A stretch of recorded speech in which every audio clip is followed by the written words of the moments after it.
What's going on, everybody? We have an important topic to discuss in today's video, and that is shill bidding. You can find shill bidding or even shill purchasing on eBay and other online marketplaces where you can buy and sell sports cards, Pokemon cards, whatever it may be.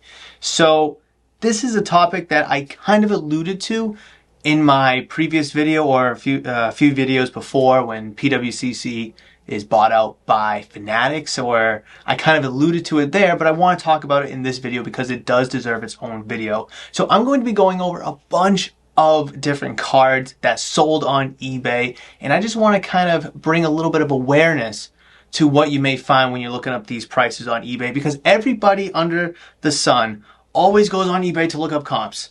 It's just the way it is, the way it's become, I should say. So I want to kind of make sure you have a little bit of caution when you look at some of these cards. I'm going to be using a lot of very high price tagged examples because this is where you could really find a lot of it, and it'll even trickle down to the more affordable cards. I'm going to be looking at my computer for this, but I'm going to be showing them in the video as well. So right here we have a 2020 National Treasures Joe Burrow RPA. It sold for $38,000, let's just call it.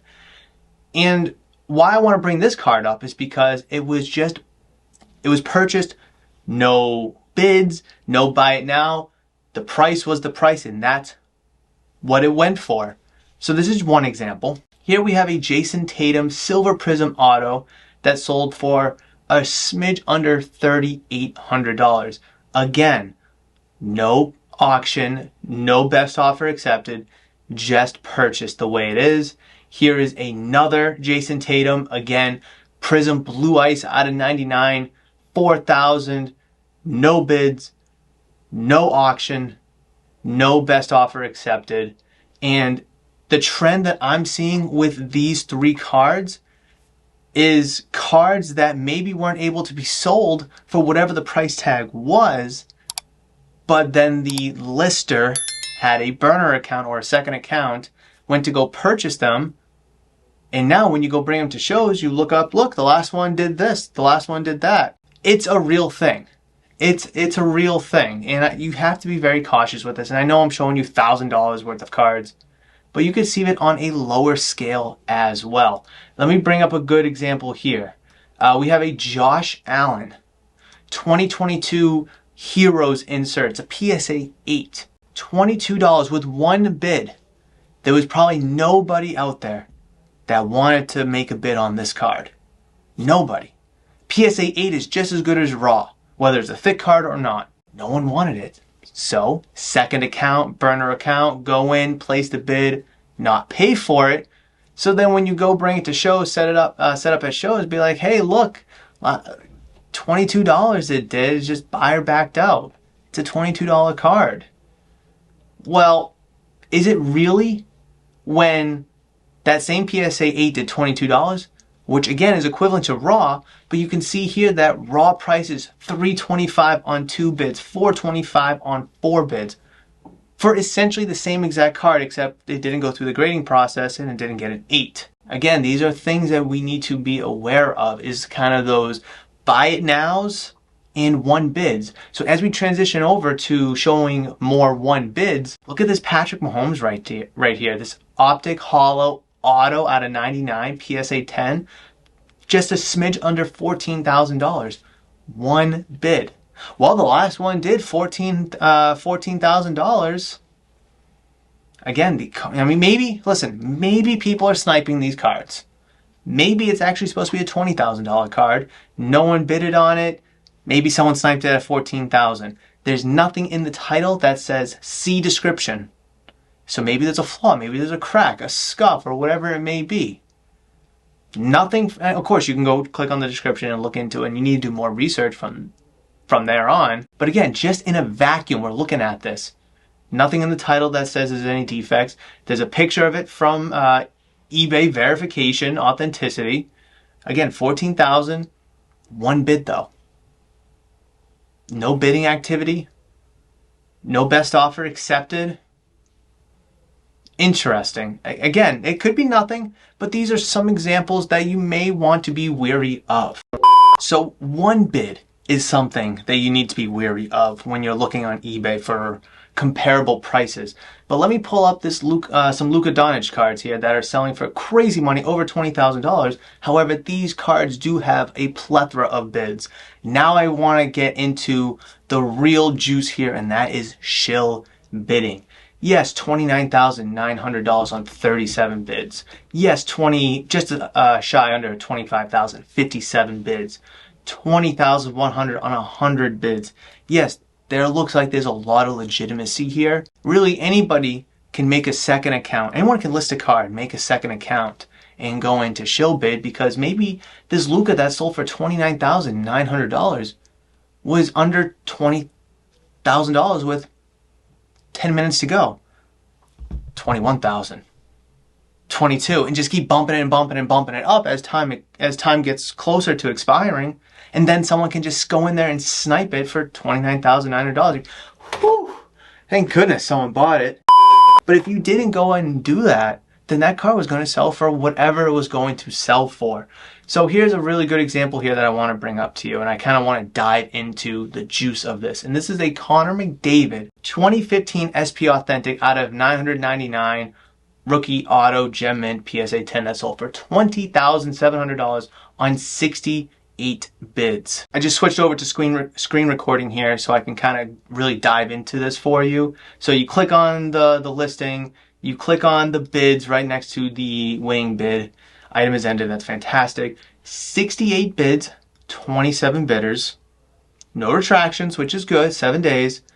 And just in a vacuum, it may look like it's nothing. Well, here's not a registered user. That's something to keep in mind. But here are all the hidden, names of people, because obviously eBay's trying to keep it hidden. So obviously they're just kind of, generated names, whatever, for protection purposes. So it may look like it's nothing in a vacuum, right? Wow, 3 *** 4. Here's 6 *** N. Here's Z *** 6, 4 *** 7, whatever, you get the point. So I want to go to, let's start at the bottom here. Let's start at the bottom. Nothing looks crazy. $4, $5, $49, all the way up to $49, $99, $310, $330, $410. But I want to pause.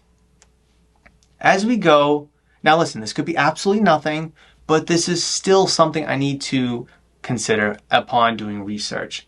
We're at $310 right here. This is when 6 ** N makes their bid, outbidding 3 *** 7. Go, and then 6 *** 9, 320, 330, 340, 350, 360. So look at all of this right here. It's all the same person. Could they be getting outbid and then it automatically replaces it? Absolutely.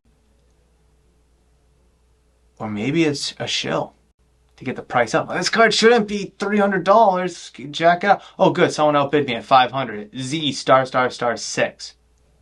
Then they outbid him again. And then they kind of go away. 6 *** 9 kind of goes away. This is 6 *** M as we get to $9,000. Where, I mean, again, 6 ** N could be out of their price range. Maybe it was just trying to jack up the price, get a little bit of activity, a little bit of momentum going. As we get into the first week of April, this card ends on the 11th, starts on the 4th, so maybe get a little traction going a day into the bid. Then we have that not registered user. But we gotta also be careful. There could be someone like 4 *** 0 a couple times, 0 *** S a couple times. These people could be legitimate and could be, just fighting over each other, outbidding one another. But as we get closer and closer to the top, 0 *** S, A *** 0, just kind of go back and forth with each other. Yes, there's, 0, O *** 7, 7 *** 7 in the mix. But again, as the price gets higher and higher and higher and higher, you see a lot of these guys back out. Now, of course, it could be out of their price range. But again, we don't know for sure. And that's the purpose of this video, is trying to do research and trying to get you know, may not necessarily uncover the truth because we never will, but if I can shed a little bit of light and bring a little bit of caution to the next time you're looking up comps on cards, to dive in and do this research so you have an idea of what to be aware of next time you're looking up comps for a card that is expensive, maybe a little too expensive, or maybe it's a big investment for you. So, I mean, there's a couple of different users in here that kind of make me heed a little bit of caution. Again, you have to do your own research. Every card is going to be different. But would you be surprised if something like this was shill bidded from 0 star star star S? No. Would I be surprised early on 6 star star star 9 N shill bidded for a bit? No. So again, I'm not going to jump to any conclusions. I just wanted to make sure you guys are aware that something like this is potentially out there on eBay. That's why I don't like eBay being the be-all, tell-all when it comes to determining a card's value. There's shill bidding, shill buy it nows, and there's obviously cards that were purchased that weren't even paid for in the end. So are comps good to give you an idea of what a card's value is? Absolutely. Again, it's not the letter of the law. Trends, I believe, should be the letter of the law. Is a player playing well? Yes or no? Yes, then his market's going up. Are they playing good? No, then the market's going down. And you go from there. eBay comps is a really good, resourceful tool to give you an idea of what a card's value could or should be or would be, right? But if you're just living and dying off eBay, which I know a lot of people do, so in the end, just make sure you're doing your own research. I'm not going to tell you how to buy, sell, and trade sports cards or any cards for that matter. I just want to make sure that you guys aren't getting screwed over, that you're not making a deal you're going to regret, or a deal that's ultimately going to burn you. I'm trying to look out for you guys. That's why I'm making a video like this. So hopefully, if you were able to take something away from this video, please make sure you smash the thumbs up button. Comment down below. Let me know your thoughts. Have you had any experiences with shill bidding? Do you have any insight or any tips and tricks to kind of figure out if there is any shill bidding going on? And of course, any other thoughts you have, drop them down in the comments below. But if you enjoyed this video, I've already queued up an excellent video right here for you guys to continue your hobby endeavors. Hopefully, I'll see you in that one.